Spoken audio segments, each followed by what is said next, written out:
Minneapolis-St. Paul, The Fan. Find our street team on the plaza outside of U.S. Bank Stadium this Sunday before the Vikings game against the Packers and enter for your chance to be our Rube of the game and win a $100 gift card to Shields. KFAN.com, keyword calendar for more info. When you dance to the music, use your body and soul.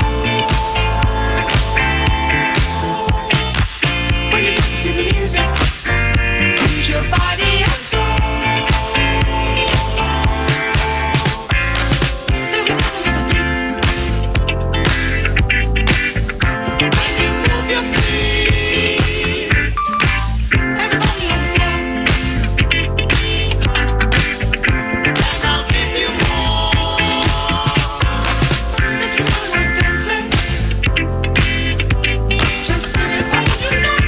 Here comes the analyst Pete Bercich at Pete Bercich via Twitter for hardcore football takes and Thousand Hills grass-fed beef. Thank you very much for the 2023 season sponsorship, where the analyst joins us weekly, generally on Mondays, but Monday was Christmas, and yours truly is at Twin Cities Orthopedics Performance Center, and that's where on Mondays, Tuesdays, and Wednesdays, the analyst does a lot of his preparatory work, and preparing this week for the Green Bay Packers, 720 at FM 100.3, KFAN, and on the Green Bay Packers. Good morning, Peter. How Good are you? morning. It's Thousand Hills Lifetime Grazed.com. Thank where you. You can go if you have any questions. All right, 3-2. Joining us now is Pete Bercich, analyst for the Vikings Radio Network. Generally joins on Monday, but Monday was Christmas, and yours truly being at Twin Cities Orthopedics Performance Center, where the analyst executes his preparatory toil Mondays, Tuesdays, and Wednesdays.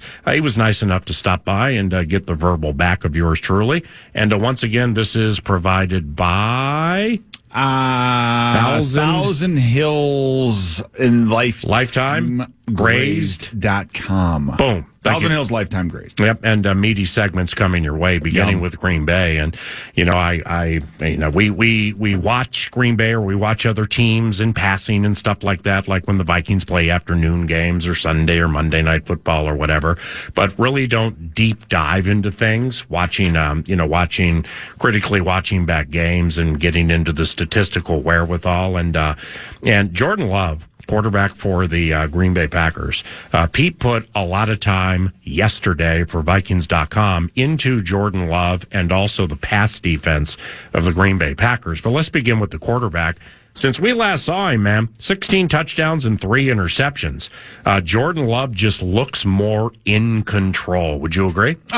Yeah, I would agree, and I think that's a lot of what their fan base is building upon, right? They believe that they have that formula of drafting a guy, letting him sit on the shelf for a few years and learn, and they're seeing him play better, right? And we think back to our game, and they had plenty of opportunities late in that game to get back into it, make it a one-score game, and just weren't able to do it. Well, I think now, Jordan Love is starting to turn the corner, and he's playing better. You can look at his passer ratings and what they've been over the last 8 weeks, and he's put together, some much better games. I still think he gets himself in trouble when he doesn't set his feet. The ball wants to float on him. I think if you can get him moving, sometimes he's a little bit more inaccurate. Get him on the run, get him out of the pocket. He's a much more formidable opponent at this stage of the season than what he was when we saw him the first time. Now, when we concluded winning formula yesterday with Ron Johnson, that's available at Vikings.com. Shortly after, Kevin O'Connell came in and did a press conference, generally on Monday, but Monday was Christmas, so he did it on Tuesday. And Kevin was more coy than usual about his quarterback situation. And it's not like that he's so forthright, or coaches are so forthright. They'll come out and say, "That's a great question. We're going to do this exactly." So he's like, "We're still in the evaluation process, and practice begins today, I believe at like 2:00 or whatever." Mullins has gone for 700 and change, and they have been more explosive the last 2 games. But the interceptions. Yeah. I mean, it's I don't know. I'd bet they use Mullins in this game. Would you? And what do you think? Well, that's the tough part is kind of how confident are you that if you put Jaron Hall in there that you're going to get a better product, and to the point where how is the rest of the team going to respond to it as well? Right. I think everybody is aware kind of what Mullins' issues are, what he can do, and what he's struggling to do at times. It just seems to me like under duress, there's some just little freak out factor. Freak out factor. Like when he was falling down in the Lions game, he tried to go Bengals on it, like where he threw it to what was it, B.J. Hill? Yeah, he just and then he stopped. And then he had the ball in his hand, then he hits the ground, yes. And then he just lets it go. Yeah, I know. Just pops out of his hand. It's okay. It's not a fumble, but what are you doing? Why don't you just tuck the damn ball if you're going to go down? Anyway, I don't know. And then I'm convinced. I'd have to talk to the coaches about it, and I'm not. But that throw to JJ at the end of the game, to me, it only it's like there's some throws that just don't make sense. Mm-hmm. The first interception against Cincinnati, there was a shallow crosser and then the dig behind it, and regardless of who he was trying to throw to, it was a bad throw. Yeah, it was behind the crosser and way below the dig. And it went right to the DB made a nice catch. So But you played with Moss. So my question is what is he doing there? But see, whether you're new or not, and you see Moss, your former teammate, or Jefferson, who's cracking all these Moss records, when you see him go to waving inside the 5, so I think he saw that in the Cincinnati game. He threw it. And then Justin kind of stopped because he short threw it. It was a weird play. That's my point. I'd have to know that. I would want to know. And you're not privy to that type of information. And then the one ball that maybe should have been intercepted, that he's trying to get to Josh Oliver. He just threw it way behind him. Yeah. Right. The DB actually dropped it because he was he was running to where the ball, he was like, okay, it's going to go over there by the pylon. He started heading that way, and then the ball kind of went behind him, and he's so there's, and then the last play of the game, I don't know if he, in my opinion, he thought that might have been the last play, and he had to get it in there. He had other options and didn't use them, so that's really the. Outside of that, the guy threw for 411 yards. I mean, so you think JJ on that final play when he broke left, the final Vikings offensive play, that looping it over the defender, I think it was a linebacker who was just there to try to divert the pass, which he did. Do you think that wins the game? And do you think Cousins makes that throw? Wow, that's a tough one. I say yes to the latter. I think Cousins makes the throw. I think Cousins would have thrown it to the corner. Oh yeah, would have thrown it to the pylon. Yeah, just second part of the route because of the defense that they're in, and just get it over the head of the corner. And because it was just kind of two smashes and 2-7 routes behind it. I think he would have tried to have gotten it to the corner and you go from there. So I don't know, man. It's a tough deal. It's interesting that the coaches, so far Kevin's been very upfront about who's starting at quarterback, which is you don't have to do that.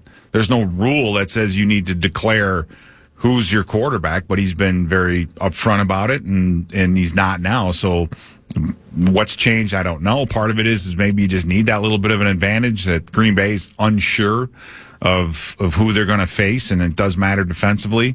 They're struggling mightily defensively. I haven't seen the game against Carolina yet, but having watched what Tampa Bay was able to do with them and just totally take advantage of them underneath. I mean, it was unbelievable how much Baker Mayfield just not dinking dunking, but it was between the hash marks and just wearing out those guys in the middle. Yeah, Devondre Campbell. Yeah. And the linebackers in particular, Coy Walker especially, just his wantonness to just backpedal and stare at the quarterback and not adjust to floods or extra guys in certain sides of the field, and they just really wore them out all day on that. And then the situational awareness and not making plays, especially in the last few plays of the first half, where Green Bay knew they had to throw the ball deep to get in field goal range. They were in the perfect defense. It was a lot like it was the same. It was exactly the same as some of these second and longs that we've run into.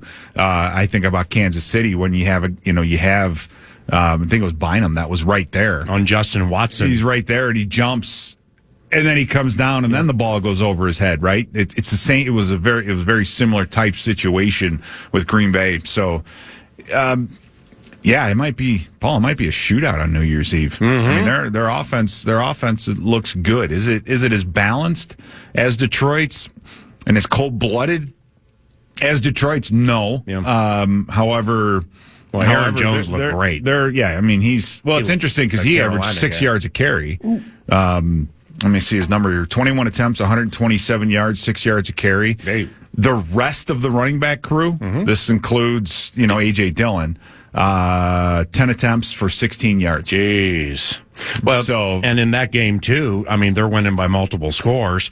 Then they go 3 and out. In the fourth quarter, they just could not close. They almost lost a 14-point lead. And they almost lost it. And now all of a sudden, Bryce Young, of all quarterbacks, catches fire in the fourth quarter. I'm not exactly sure who all of them are on. I saw one on Jair Alexander, a couple on these safeties. But passes at 19 yards and beyond, 20 and beyond. Yep. They got a little leaky with that this last week. I mean, I think there were at least 5. I think that's the hard part for Kevin O'Connell right now is he wants to do that. When he sees that opportunity, wants to jump on. He wants to get vertical. He wants to get down the field. What quarterback is the best for that situation? Is it Jaron Hall? Well, Jaron Hall might have a stronger arm. I don't know. It's not that that was his forte or his calling card coming out of college. Yeah. And then down the field accuracy, that's another question mark. And so for right now, Mullins, he started one game. Mullins is going to be it would be the favorite guy saying that's exactly how you attack this. Because their defensive front is still solid. They have a lot of good players on that defensive line. You can't fall asleep against those guys. Yeah. But you can take advantage of them through the air. And they got this rookie Carl Brooks back up to TJ. He's playing his ass off right now. This Carl, he's can't remember where he's from, but I think he's a rookie, maybe second year, but he's playing really well. Devontae Wyatt has caught Devontae Wyatt's done it. To a certain extent. Devontae Wyatt is played well. TJ Slayton has played well too. He's nice. He has these long arms, and so when you try to run the fothball, he'll get moved on double teams and all that thing. But when you try to zone him and reach him and do those things, those long arms, he does a great job. And he also does a very good job just bull rushing guys. And with our situation in the middle of our offensive line, you can't fall asleep on him either. Even Rashawn Gary's in there, Preston Smith. Rashawn Gary has been in I guess. Conspicuously absent in some big plays, really? Fourth downs and things like that. So he was rough against the run last game. Enigbare has done a good job. He had a big sack on a fourth down, sack forced fumble. When Tampa Bay was backed up. So, like I said, you can't fall asleep against the front itself. It's just the rest of them. Quay Walker's much better against the run, and Devondre Campbell's much better against the run. So it's like the path of least resistance is through the air. The analyst Pete Bercich, analyst for the Vikings radio network, courtesy of Thousand Hills Lifetime Grazed 100% grass-fed beef. You can shop online. You can learn more about the product and sign up via email at thousandhillslifetimegrazed.com.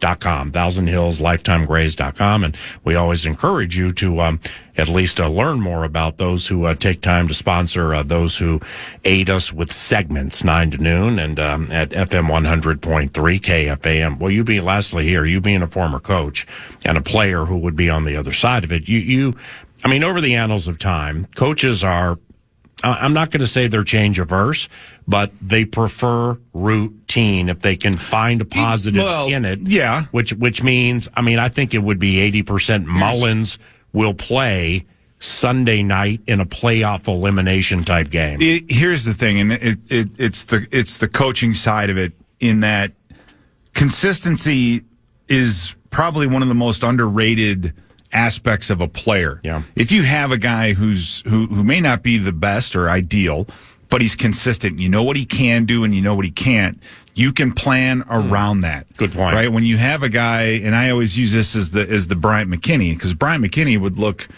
would be a Hall of Fame offensive tackle against Hall of Fame quality defensive ends. And then a week later, you're playing a lesser opponent. So you're like, okay, Bryant's going to be just fine. And then all of a sudden, you have to find a way to get him help. Yeah. If you know a guy needs help, or you know he needs help in certain situations, you can plan around that. Yeah. So the unpredictable side is how game plans and how games just fall off the rails. When you go into a game thinking, all right, our let's say, for example, our right tackle will be able to hold up against their left defensive end, and we're fine, and we'll do. And then all of a sudden, you get to the game, and the guy's getting murdered, or for some reason he's just not playing well. You can't do that, and so I think that's why coaches will err on the side of those guys that they know what they get. And oh, by the way, the other part that popped in my head about this is because of the Green Bay and their inability to cover, and some of the success that teams have had blitzing. With Ty Chandler in the backfield and some younger guys in the backfield, I think they're going to go just pin their ears back and go nutty. Right. You got a defense that's under attack. Everybody wants Joe Barry fired. Yeah. And if you're Joe Barry, you're just going to say, you know what? Screw it. Let's just go. Well, he kind of did that last game. Let's just sit on. Let's just quit sitting on our heels. We're just gonna roll the dice and go from there. Because if I'm gonna go out, I'm gonna go out in a ball of fire. I'm not gonna go out just playing cover two and letting things get caught underneath and rally tackle. Screw that. They blitzed a season high 44% last game. Yeah. Well, then they gave up 30 to Carolina. Yeah, but they still won, didn't they? But they still won. You're right. There you go. And it just reminds me a little of last year when there were just myriad problems with this defense, but there also were some personnel problems at corner where, we loved being at Soldier Field, man, and the Duke is on fire. That was great. Yeah. Cam Dantzler's out of the league or maybe on the Saints practice squad. And people were imploring Donatel to blitz. And I just got the feeling around here, it was paraphrasing kind of like, that can be done. But then you're leaving these guys on islands. Yeah. And that could be a worse problem. It could be. But the thing about it, too, is Keyshawn Nixon on an island. When you're a defensive coordinator, you got to stand in front of that room and try to get guys engaged. There's nothing more engaging than saying, all right, well, you're going to blitz a ton, and you're going to, it's like Oprah handing out stuff on her on her show. You get a car, and you get a car, Yeah. So you can help get that room more engaged that way, and it's desperation in some aspect of it, but I wouldn't be surprised if they just pin their ears back and say, forget it, we're just going to go nutty, and we got a quarterback who makes bad decisions under duress, so let's get him under duress, right? You're not worried about him scrambling, you're not worried about that, so there's some other things in there where you're kind of going, okay, you see Ty Chandler in there, let's just blitz the back, let's just get aggressive, because if we're going to go out, we're going to go out the way we want to go out. Yeah, exactly. A ball of fire. Yeah. Well, I mean, we calling the games or the coaches orchestrating the personnel this year, we've just seen so much, man. I mean, all these quarterbacks. This year's been unbelievable. And then Jefferson, down basically half the season. And, well, now it's TJ Hawkinson. You won 5. I think it was 5 without JJ. Now you had Cousins for some of them, and the Dobbs delirium. Okay, so you can win games without Hawkinson, but nevertheless, it's gonna look different again. You know what I mean? And it's losing Addison probably and Hawkinson at the same time. That's if you one or the other, I think, but losing them both. that's going to be tough. I think Brandon Powell is going to have to step up and do a fantastic job. So offensively, yeah, you with what this offense likes to do. My God, you need that room, right? You need that. You're going to have. You're going to need all hands on deck. You know, it's. You look at the difference that having Jordan Hicks back was. He was, a millisecond from hitting the quarterback at the right time to fumble and touchdown. On the Bynum bit. Yeah, on the Bynum bit. I mean, it's getting that leadership back, that attitude, and I love that guy because he's so professional.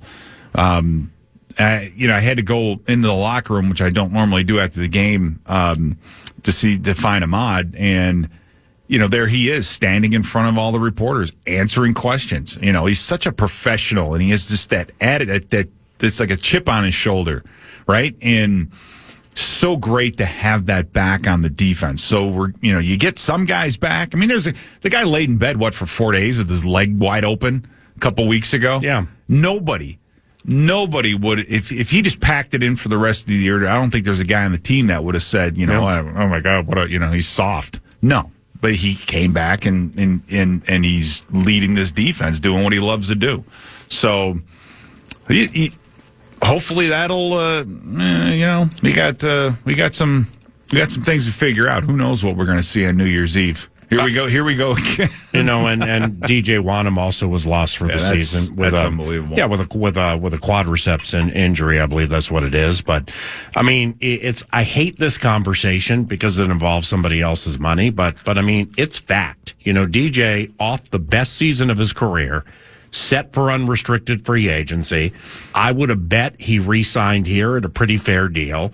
And maybe he still will, but I mean, how much money, I wonder, is he cost because of this injury? Yeah, and that's when you sit the trainer down and you're saying, what's the injury? What type of it? What does it look like for rehab? Is this is the window?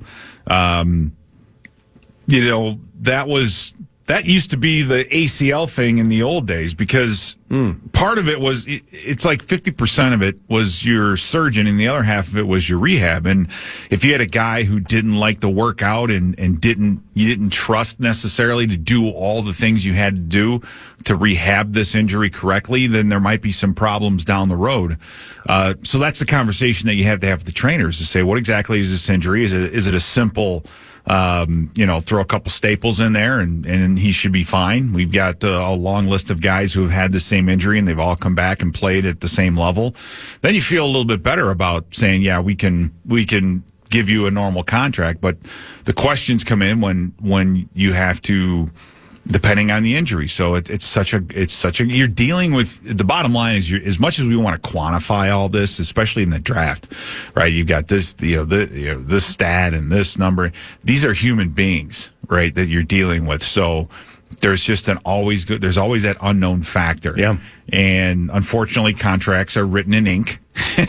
Right. And so you're trying to marry those two things. It's just not an easy thing to do. And that's why guys who sit in the third floor in the front office get paid a lot of money. Yeah. Because that's their job. When we return, some Brian Flores-related conversation for Pete in our final segment with the analyst, Pete Bercich. Mike Pettine is assistant head coach and outside linebackers coach for the Minnesota Vikings. Here comes the Pettine piece on KFAN. Time now for the Vikings Report on The Fan, presented by the Minnesota Lottery. Play the new Vikings scratch game for a chance to win up to $100,000. Vikings assistant coach Mike Pettine joins PA after this from the Mint.com. We got it together. Wild Wednesdays, sponsored by Jim Beam, a crowd pleaser since 1795, are here until January. Listen every Wednesday through December for your chance to win tickets. Isn't that nice? I mean, really, when you really sit and think about it, isn't it really, really nice?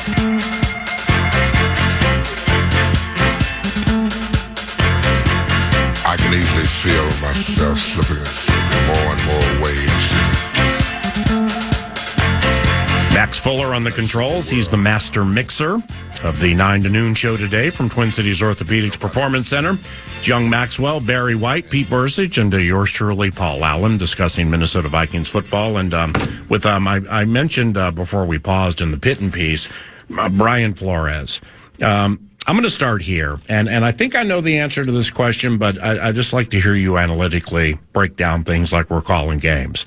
So, would those on the outside hire Brian Flores as a head coach, or is all that hay in the barn with what he's done this year and who he is, or given some late season defensive turmoil, could that potentially impact something?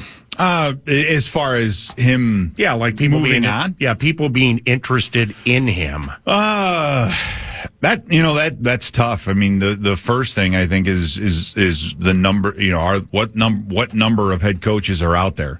Obviously, if it's 10, then that's a whole nother animal. What are they looking for? I just think in this day and age, the quarterback position and offense is so important that you have to get that right. So if you sit down and talk to Flores, the first question is probably going to be, who's going to be your offensive coordinator? What do you want? What do you want to do there? Or unless you go to a place that is established offensively and they're trying to fix it defensively. Yeah, because the LA Chargers who have Herbert. I think yes, exactly. I think the most alluring piece of Flores is what he was able to do statistically with a team and with the defense that if you take a snapshot of this team right now, what did they do in the offseason to improve the players on the field, so to speak, right? Great point. Nobody. And you think about this too. How much money can we save on defense with Brian Flores? Yeah. Right, so pay him. Wow! Right, if you paid him a ton of money, it's like, okay, well, now you don't have to go out, and sign, because and that was kind of the that's an elite point. It's kind of like just you look at some coordinators and you're like, well, they do a good job, but you're sitting there saying, well, anybody should be able to, like Wade Phillips, anybody should be able to coach that Buffalo defense back in the day when you had Bruce Smith and all these other. But that's not the case. I don't see how Flores could get any more out of the group that he has. Right. Anymore. And they put so much time into it that they would be like, okay, 99 has never been better against the run. Nope. 98 had the season of his life. Yep. They got popped from 45 that nobody had ever gotten. Tell me a guy that's here, that's been here or into his second year, that's not playing better than he did a year ago. Nobody. Yeah. I mean, look at Harrison Phillips. Caleb Evans just got benched, but he barely played last year. Yeah. So I'm just saying you have. Yeah, you're right. You're getting the absolute most out of the guys that you have, and I think that's the most alluring part of what he does is different. Okay, it's different, and we've seen this with Tony Dungy to all these different styles of defense. We saw it with my guy, I'm Buddy Ryan, like Buddy Ryan. Yeah, right. You went to 46. The 46 zone. That 46 plank and fencing, putting 5 guys on the line of scrimmage, and when it's unique and you're the only one doing it, it's a big problem because you have to make a lot of offensive changes for one game. Well, and then what happens from there? Well, it's like it used to be you're a 4-3 team or a 3-4 team. Now everybody plays a version of both. Right, so that's no longer. You get used to it. That's you know how to beat it. You know where it gives it problems, and so it's not a oddball. Whereas this and what we're doing is a completely different oddball type of a defense. Yeah, and we're getting a lot of run out of it. So let's say 6, 7, 8, 9 teams all of a sudden incorporate what we do, and then it becomes kind of normal, and then everybody understands it and what you have to do. We all know how to beat Tampa 2 because it's been around for 20-some years, and so that's I think the big thing. And I have to look at it and say there's a lot of value in having that guy here, keeping him here. No one else will run it unless one of the assistants gets hired as a defense coordinator somewhere, but you're not going to see this defense anywhere else. I think there's a lot of value there. How much is that worth? Yeah. Right? How much is that worth? And man, especially when you look at the roster, because let me tell you this, Josh Metellus in a different scheme wouldn't be doing what he's doing. He wouldn't be as valuable of a player. If you put him somewhere and just said you're a deep half safety, no. Yeah. He wouldn't be in a Pro Bowl. It's not what he does. Right. Metellus is like a hybrid linebacker, and in this system, he's absolutely fabulous. You went to Providence High School, right? Correct. Yeah, Providence High School in Chicago. Kind of a sports juggernaut to a certain extent, specifically with football over the years. So when you were like, I don't know, 9, 10, 11-year-old Pete Bercich in the Fighting City of Chicago, starting to play football, playing defense, and the 85 Bears cut loose with Buddy Ryan. Yeah. Buddy Ryan's 40. Who did you want to be? Wilbur Marshall? Who was Singletary? Otis Wilson. Singletary. That's right. No, hold on. We were in Chicago. You know how you make that big law? You make we're not in the press box. We're on the Bears bench. You go down and then you have to walk through this long tunnel all the way outside, and then there's where all the cars park and the TV trucks. Yeah. And I'm the players underneath. Yeah, and it was a Sunday or Monday night game, and I'm walking through there, and all of a sudden I see these two guys walking. One of them has a big full fur coat and a hat, and they're walking towards me, and they're laughing, and I'm looking, and all of a sudden I'm like, oh my God. And I walk up and I said, listen, you guys do not know who I am. Yeah. And it doesn't matter. But you are my hero. It was Otis Wilson and Wilbur Marshall. Wow. And I'm like, you two guys were my absolute heroes as kids. Yeah. And they were great. They laughed and we had a good laugh and everything. But to be able to meet those guys, it's like even Tom Thayer, who does what we do he and Joniak are great. But that group, the Steve McMichael and Hampton and Fridge Perry. Gant. William Perry was the first 300-pound nose tackle. Yep. Right? And they picked him to play in that defense to say, you need to just two-gap the nose, just two-gap the center, and just whatever. Oh my God, it was the perfect time, and that's why I feel for people here. Being 13 years old, 14, that's the time when you want your football team to win the Super Bowl, right? Because it's that stage of your life where you're just getting into it, and you know all the players, and you know all the stats, and obviously back then it was a lot harder to know your team than it is today. But to have that happen at that moment, it was amazing. Yeah, I'm glad. McMahon, like when Jim McMahon went on with David Letterman and wearing David the Letterman, glasses. Yeah, he gave him a sack of money to wear the late night headband because he was wearing all the different headbands, and the whole thing was just. And then they did the Super Bowl Shuffle, which at that time was completely off the rails. Mm-hmm. It was a completely arrogant bit. Mm-hmm. Like back in those days, you're going to go out and do a video during the season, right? Called the during the playoffs, called the Super Bowl Shuffle. Leslie Frazier was in it. Yeah, exactly. Mm-hmm. And that was you got to have some cojones to do something like that back in that day. Can't wait to call it with you Sunday. Thanks for the time. Thank you. Pete Bercich, analyst for the Vikings Radio Network. Max's Musings, which is the fuller version of News du Nord's around the corner, followed by play-by-play voice for the Green Bay Packers, joins us shortly after 11. KFAN, The Fan. Follow The Fan this football season on Twitter and Instagram, and you could win $100 in gas money thanks to your local Chevy dealers. One winner will be chosen every Friday, brought to you by your select Heartland Chevy dealers. Find new road.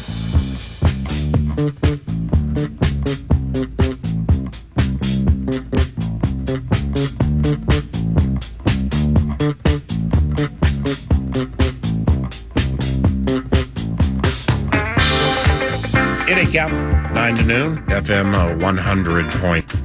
KFAN Boogie. Maxwell Fuller guides the Great Ship Love Covenant today. He is at KFAN Fights via Twitter. And this is courtesy of Canterbury Park and CanterburyPark.com. Blackjack and assorted table games available 24 hours a day, 7 days a week.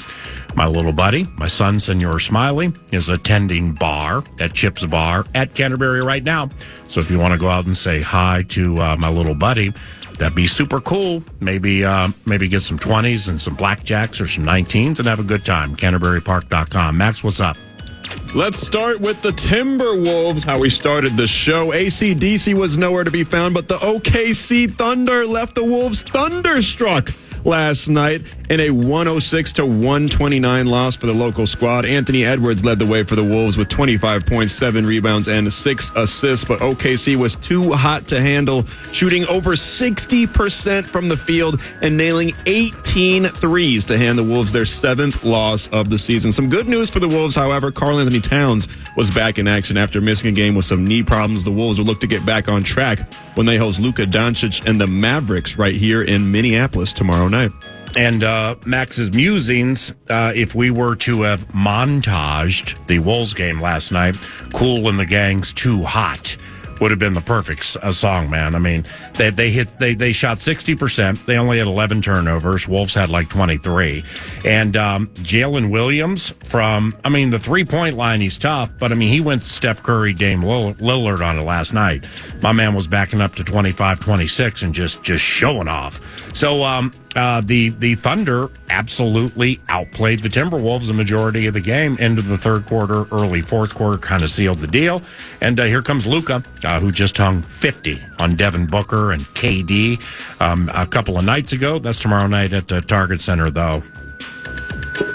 The Wild will look to win their 4th straight when they rumble with the Red Wings at the X tonight. The Wild are coming off of a 3-2 win against the Bruins over the weekend. Meanwhile, the Red Wings have been Pistons-like lately, losing 8 of their last 10. Damn. Yeah, and beating Boston twice in 1 week. You know, I'm sure State of Hockey is not shortchanging that accomplishment, but those who either aren't following it closely now or just don't follow it that closely, Boston is one of the best overall teams in the NHL, and your squad just found a way to beat them twice, including over the weekend at XL Energy Center. So John Hines, coach of the Wild, should join 9 to noon tomorrow. Likewise for Russo Radio. I'll get that hockey fix on a Thursday.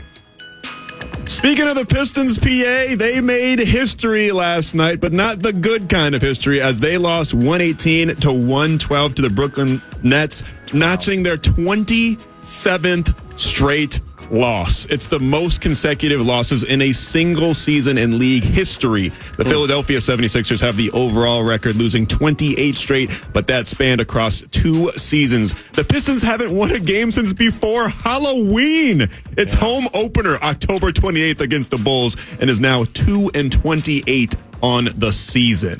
Yeah, that's crazy, man, that you could lose that many consecutively. You know, their ballyhooed, rangy, lengthy point guard, Cade Cunningham. I like him. He can be showy at times. But Cade's good. Don't get me wrong. All right. James Wiseman, formerly a first-round pick by the Warriors or whatever. You know, he's on the squad. He's in and out. Marvin Bagley, big name. He's in and out. Jaden Ivey. They're kind of talent poor, like Killian Hayes and players like that. They got this Jalen Duran, who I think is hurt. So they're just kind of talent poor, you know? Yeah, I couldn't agree more. I like Cade Cunningham, but they don't have a whole lot on the roster right now. Opposite of a losing streak is a winning streak, and the Gophers stay undefeated in bowl games under P.J. Fleck after beating the Bowling Green Falcons in the Quick Lane Bowl yesterday. The Gophers ran it about 500,000 times. Darius Taylor had 35 carries for 208 yards and 1 touchdown. Cole Kramer was 8 of 16 for just 26 yards, but a couple of touchdowns, though. P.J. Fleck remains undefeated in bowl games as a Gophers head coach. Yeah, funny moment at here at the TCO studios yesterday in Eagan, where Pete Bercich, yours truly, and Ron Johnson, the former Gopher, one of the 2 or 3 greatest receivers in the history of Golden Gophers football, with Eric Decker and Tyler Johnson. We're recording a little bit we do called Winning Formula, which is at Vikings.com. And we just couldn't get started on time because the Gophers game had just started. Ron was watching it on his phone. And I guess Bowling Green scored on the very first play of the game. So like Ron tripped out, and then he took a step in the studio to like head towards where we sit, and he stumbled, and his phone fell. And then he picked it up. He's like, damn, they scored on the first play. And then we finally unfurled the how do you beat Green Bay and why? But that Ron cares deeply about his alma mater. And for Ron and all Golden Gophers football fans, I'm glad they were able to win that game. Curious to see where they go from here with everything into next year. And you mentioned it a couple of times, but it's worth mentioning again. The Vikings announced yesterday that tight end T.J. Hockenson will miss the remainder of the season after tearing both his ACL and his MCL during Sunday's loss to the Lions. Hockenson left the game in the third quarter after getting tackled following a first down catch. And Max, as and this is not to disregard or disrespect, what you do on the Power Trip Morning Show. But really, until I had you at the Friday Football Feast and you popped open that computer because you put some time into it, I just didn't know how much of an elite football mind you could be. And so therefore, really, really enjoyed the confab on Friday. And most importantly, the audience enjoyed it because we served them. But secondly, I'm going to ask you a question. Mullins and or Hall, if I lay it out like this, the whatever postseason chance you have is still on the line Sunday night. And like Bercich said something that I think was very telling, where he's like, with the quarterback you're using, you can put things together week by week because now you're beginning to figure out through 700 some odd yards what he can do and where we're starting to have some problems. So if you put the rookie in this game, then you start anew, still with a 20% chance to make the postseason. So the deduction would lead me to believe Mullins gets his third consecutive start. Would you agree with that? And if so, why or why not? I would agree that if I had to bet that Mullins would get, I would bet that he gets the start for continuity's sake. He already knows the offense. He was on the roster the whole year pretty much. But if I was KOC, I couldn't help. I wouldn't be able to resist putting in Jaren Hall. It can't be much worse than what we've gotten from Nick Mullins and from Josh Dobbs. And that way you get the simultaneous bonus of seeing what you got for the future. Because, yes, the Vikings are more than likely going to look to re-sign Kirk, and Kirk is the foreseeable future at the QB position for this franchise. But you do have Jaren Hall on the roster, and why not take a look-see at what you got? You're pretty much playing with house money. Nobody's expecting a lot. You got injuries up and down the field on offense and defense. You need some help to get into the playoffs. It can't be much worse than what Nick Mullins gave you last week in terms of the turnovers. I say you go with Hall. Maybe, there's an off chance that you get the kind of like spiritual boost, the energy boost from the team, because I'm not sure. You heard JJ's comments. I'm not saying this team isn't behind Mullins, but that's a tough look when you're out there turning the ball over that much. I would say go with Jaren Hall. If you lose, then everybody just goes, well, there were so many injuries, it was hard to overcome, blah, blah, blah. And if you win, then you have a good look at what you got in the future and possibly some momentum going into the playoffs, playing off against a team like the Detroit Lions or the Philadelphia Eagles or Dallas Cowboys, who are going to be, obviously, they're the monsters of the NFC. So why not roll with Hall? I say do it. Go with Jaren Hall. And whoever the quarterback is, we will listen to said Slinger play on KFAN Sunday night at 7:20. Those are Max's musings. They are conducted by Maxx Fuller at KFAN Fights. Wayne Larrivee is one of the greatest team play-by-play voices in the history of the National Football League. He's the Dagger, and he gives us the adversarial update around the corner. It's the Dagger, Wayne Larrivee, next on KFAN.